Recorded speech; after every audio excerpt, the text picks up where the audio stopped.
mic pala nito nasa malapit sa bunganga ko.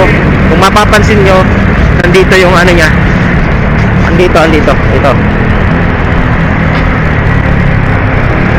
Kung wala ka pang budget, i-recommend ko talaga sa ito. Maganda na rin to. Kaysa naman babiyahe tayong tahimik.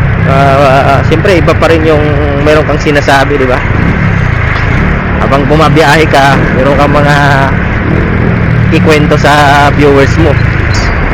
Gamit ko nga pala siya sa pagmomotovlog. Ganito nga pala itsura ng box mga kois at ang laman. Itong headset with microphone at Type-C cord charger. Itatry na natin sa ating Insta360 X2. Sigurado ako gagana rin sa X3, X4, X5 itong headset with microphone. I-on lang natin ang Insta360. Tapos hanapin natin ang AirPods icon. Ayan. Tapos magsa-search siya.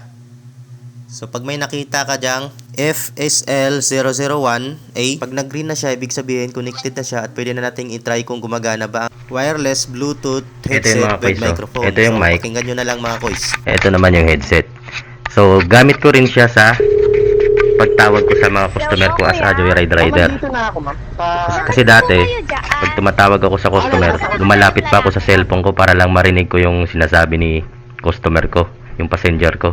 Napaka-hassle pa kasi minsan pag maraming sasakyan na dumadaan, hindi ko siya masyadong marinig. Ngayon, ito lang ang gamit ko, kahit naka-steady lang ang ganon, naririnig na ni customer yung boses ko kasi may mic to.